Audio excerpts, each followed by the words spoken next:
Brandon Smith has been dropped after being sanctioned by the Roosters for missing a team review. Boys, this is big news, Gordy. It is big news, especially where the Roosters are in the competition, another big game. I don't know who's going to come in and replace him at the moment, but that's big news. I think Brandon's had a pretty good year so far. He's been playing good football, and I guess the really concerning thing for the Roosters is he's their best number 9. They're playing the type of football at the moment that you'd imagine come September, they'll be, one of the top 4 teams that can really seriously challenge for the competition, but not without Brandon Smith. It's a significant blow, but my obvious question is, guys, where does it go from here? And that's my concern. And Braith, we sat on the show 2 seasons ago prior to Brandon's appointment at the Roosters and questioned whether it was the right move. Yep.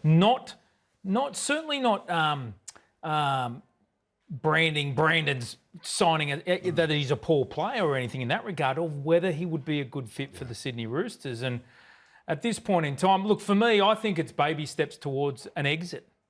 Why is that? An exit for the brand. I just don't think it's worked, Gordy. And we see a breach here, of which we don't really see the Sydney Roosters go down this path. Is he off with the players? Because it's strange when you have a player and you get senior players, face the media and say, yeah, well, he's got to do this. Not only is it strange, it's unusual for the Roosters. Yeah. Yes. To have... That's right. To eat their own, because they stuck up for Jennings. Yeah. Yep. Right, so like they've had, Lenu and, they've had players in the past and Lodge and Jennings and, May, and like the May did a tweet, which I thought was disgusting, but then this happens and they sort of throw him out the door. On Keary. See, Keary's the sort of bloke that would back his mates to the hill. Something's happened there that has got the senior players upset. And it can't be just missing one meeting. It has to be more than that to put him offside. And it's not as if he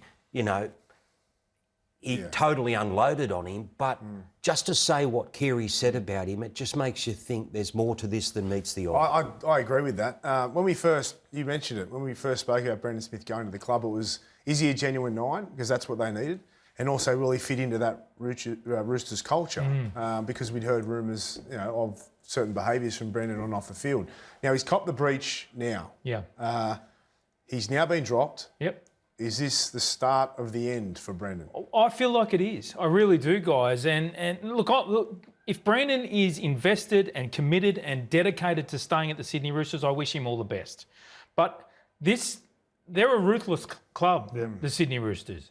And if you're not part of the buy-in, of which is, you would have to argue that Brandon's not, given that he's missed significant meetings, he's got leaders within the group calling him out, right. that So it's not significant enough. he's been at Melbourne, right? He's been at the Roosters, he's signed for next year on pretty big dough. Yep. So what happens? Well, I would only think that Who can take him at the money? I would only think it would take a significant investment on the Sydney Roosters' behalf as far as a payout, chipping in to go to another club. Have we heard anything around the Roosters being willing to pay the money for him to go? I understand that they would be, but certainly figures, I don't know, Braith. Where I don't know.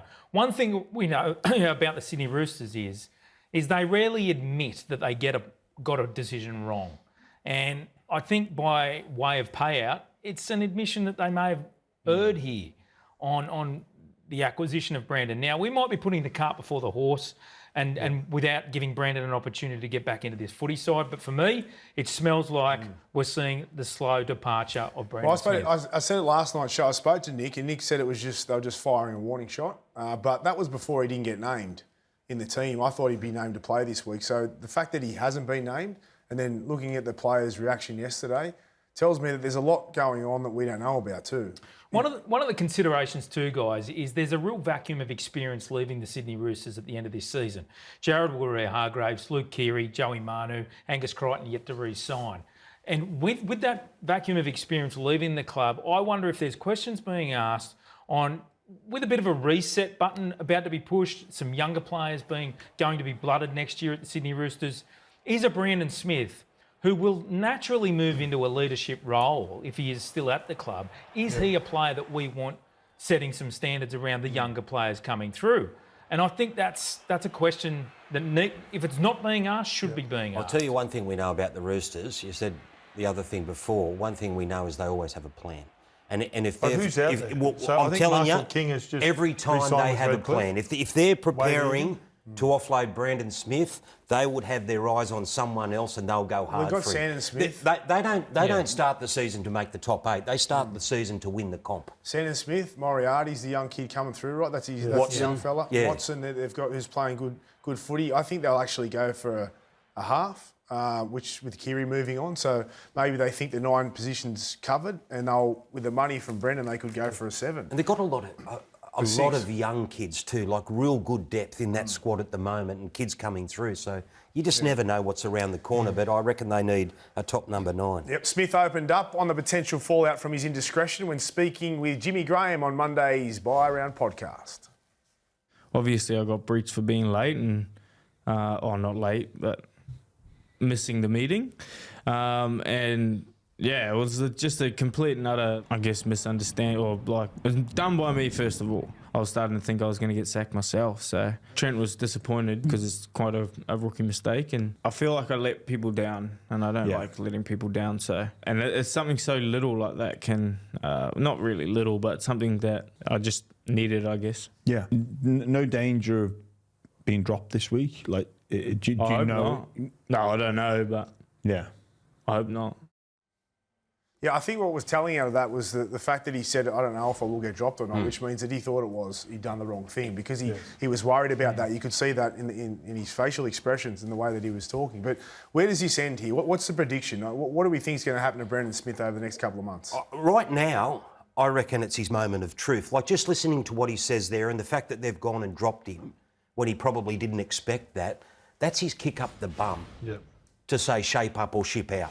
And where, like I said before, where the Roosters are positioned at the moment, this could be the making or breaking of their season, and it's up to him. And maybe putting the pressure on him to say, mate, you're in it for the boys. Maybe that might be the move that sparks him. Yeah. Mate, the ball's in his court. The Roosters have gone, well, hold on. So there must be more into it. There it is. This is what's going to happen. If you don't want to tie in, if you don't want to buy in, if you don't want to be part of this organisation, this is it. It's almost like his last chance, isn't it? He either goes one way or the other here. He either gets on board with the Roosters. If he has a great finish to the season, knuckles down, plays his best footy, there's no doubt there's a chance of him staying there. The Roosters are capable of winning this year's premiership, guys. They are. And if Brandon Smith plays to and competes and Smith. dedicates himself to the Roosters, of which we know, and applies himself to the Brandon Smith that we know, then they can go on and win a comp. And I reckon that's what is disappointing Trent Robinson the most,